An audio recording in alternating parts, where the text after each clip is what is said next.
What happened in the United States in the last 48 hours is something that the baseball world will be talking about for decades.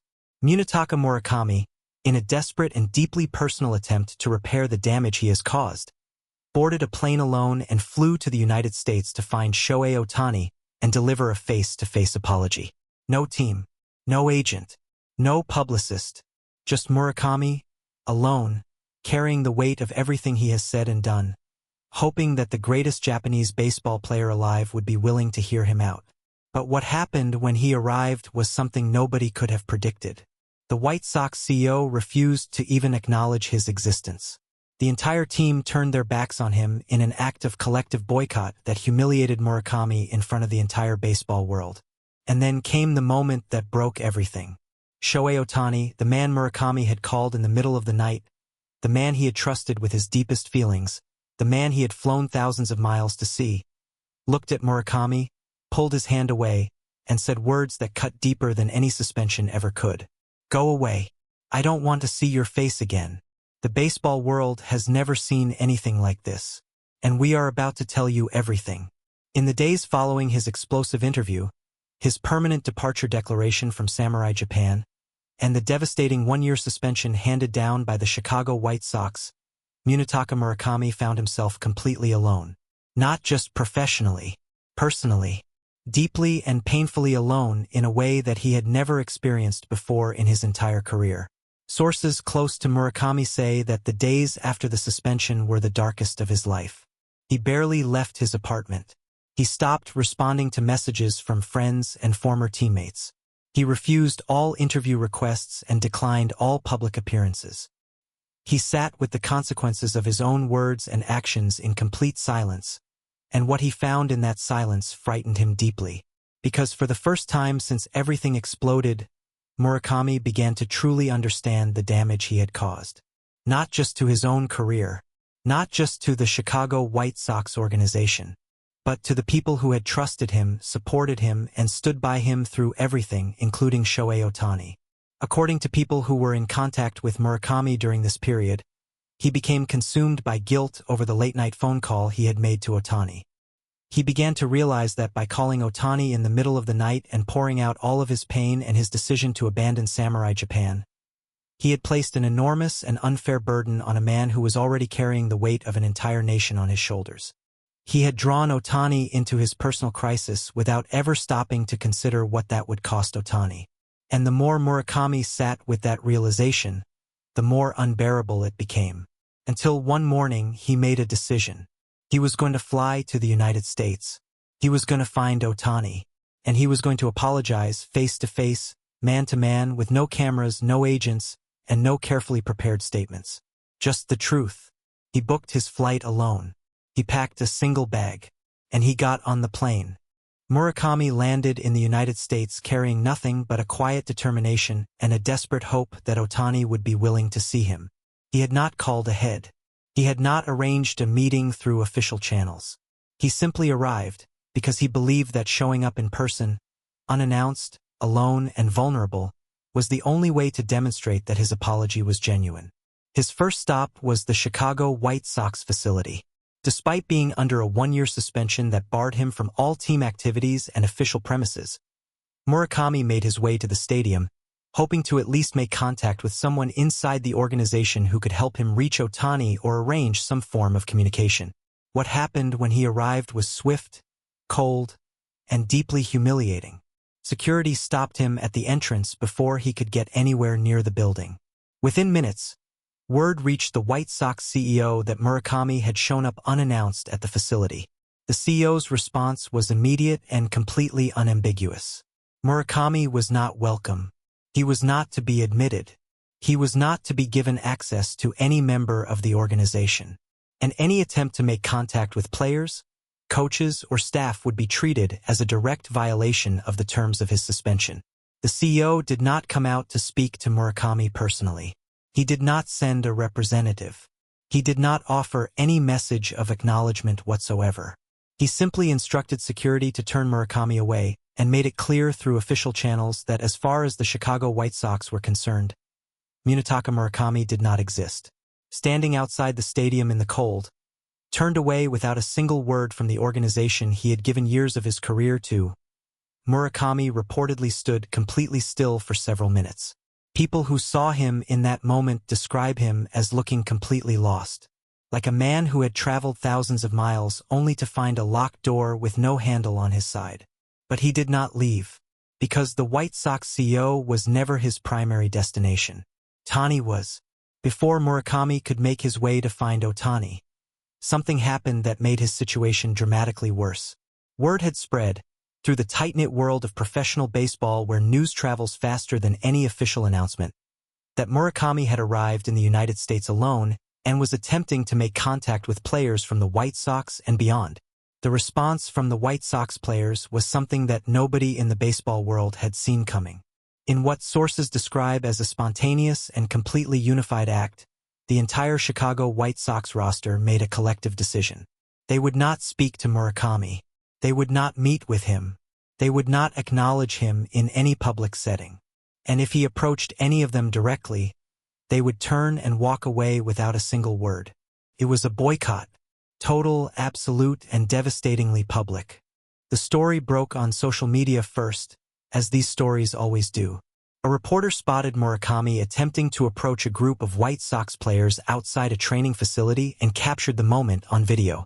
What the video showed was painful to watch. Murakami walked toward the group with his head slightly bowed, clearly intending to speak. And one by one, without any visible signal or communication between them, every single player turned their back and walked in the opposite direction. Nobody made eye contact. Nobody said a word. They simply turned away, leaving Murakami standing alone in the middle of an empty space that felt, in that moment, like the loneliest place on earth. The video spread across the internet within hours. Millions of people watched it. The reaction was enormous and deeply divided. Some people felt that the players were completely justified, that Murakami's words and actions had been a betrayal of his teammates, his organization, and his country, and that he deserved to feel the full weight of that betrayal. Others watched the video and felt something closer to heartbreak, seeing a man publicly humiliated in a moment of genuine vulnerability, regardless of what he had done to deserve it. But for Murakami, none of the online debate mattered, because there was still one person he needed to find, one conversation he needed to have, and no boycott, no closed door, and no security guard was going to stop him from trying. Finding Ohtani was not easy. The Los Angeles Dodgers superstar has one of the most carefully managed and closely protected schedules in all of professional sports. Getting anywhere near Ohtani without a prior arrangement and official clearance is, under normal circumstances, essentially impossible. But Murakami was not operating under normal circumstances, and he was not thinking about schedules or clearances or official protocols. He was thinking about the late-night phone call. He was thinking about the 2 hours he had spent pouring his heart out to Ohtani. He was thinking about the fact that of all the people in the world, Ohtani was the one who had listened. And he was thinking that if there was even the smallest chance that Ohtani still had any willingness to hear him out one more time, he had to take it. Through a contact that sources have declined to identify, Murakami learned that Ohtani would be at a specific location in Los Angeles on a particular afternoon. He made his way there. He waited. And eventually Ohtani appeared. What happened in the moments that followed has been described by witnesses as one of the most emotionally charged and heartbreaking scenes anyone present had ever witnessed in their lives. Murakami saw Ohtani and immediately moved toward him. His pace was quick but not aggressive, the walk of a man who is terrified that if he slows down even for a moment, his courage will fail him completely. He called Ohtani's name. Ohtani stopped walking and turned around. For a brief moment, the two men simply looked at each other. Nobody who was present can fully describe what passed between them in that silence. But everyone agrees that the air felt heavy with everything that had happened between them, the phone call, the interview, the suspension, the boycott, and all the history that existed between two Japanese baseball players who had once been connected by a shared pride in representing their country. Then Murakami stepped forward and extended his hand. It was a gesture of apology, a gesture of humility, a gesture that said, without words, that he understood what he had done wrong and that he was asking, not demanding, not expecting, just asking, for the chance to begin making it right. Ohtani looked at the outstretched hand. And then he did something that made every witness go completely silent. He stepped back. He looked directly at Murakami. And in a voice that was quiet but absolutely clear, he said the words that have now echoed across the entire baseball world. "Go away. I don't want to see your face again." And then Ohtani turned and walked away without looking back. Not with anger. Not with drama. With the calm finality of a man who has made a decision and has absolutely no intention of revisiting it. Murakami stood completely still. His hand was still partially extended. His face, according to those who were present, showed an expression that went beyond shock or sadness. It was the expression of a man who has just understood, with complete and devastating clarity, the true cost of his choices. The story of what happened between Murakami and Ohtani in Los Angeles spread across the baseball world within hours. And the reaction was unlike anything the sport had seen in recent memory. Former players weighed in from every direction.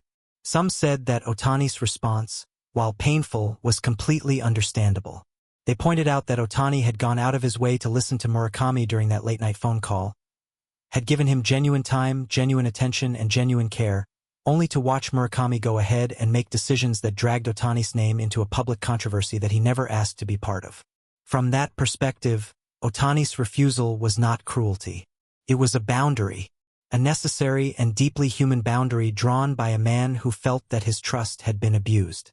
Others expressed sympathy for Murakami, arguing that a man who flies alone to another country to deliver a personal apology deserves at least the dignity of being heard. They said that regardless of what Murakami had done, the public nature of the rejection, witnessed by others and now spread across the world, was a punishment that went beyond what any person should have to endure. But perhaps the most significant reaction came from within the Japanese baseball community itself. Players, coaches, and officials who had watched the entire situation unfold from the beginning were largely united in one opinion. That this moment, Ohtani pulling away from Murakami's outstretched hand, represents something far bigger than two individuals in conflict. It represents the moment when Japanese baseball drew a clear and unmistakable line between those who honor the values of the game and those who abandon them. As for Murakami himself, sources say that he returned to Japan shortly after the encounter with Ohtani. He has not spoken publicly. He has not released any statement. He has not responded to any of the enormous media attention surrounding what happened in Los Angeles. He is, by all accounts, completely alone, suspended by his team, boycotted by his peers, rejected by the one person he believed might still be willing to listen. And somewhere in that silence, Munetaka Murakami must now face the hardest question of all. Not what comes next for his career, not how he rebuilds his reputation, not even whether Japanese baseball will ever forgive him, but whether he can forgive himself. What began as a frustrated interview in a tournament press room has now become one of the most dramatic, painful, and consequential stories in the history of Japanese baseball. Murakami's words ignited a firestorm. His suspension shook the baseball world. His solo journey to America in search of redemption captured the attention of millions. And Ohtani's four quiet words extinguished whatever hope remained. "Go away.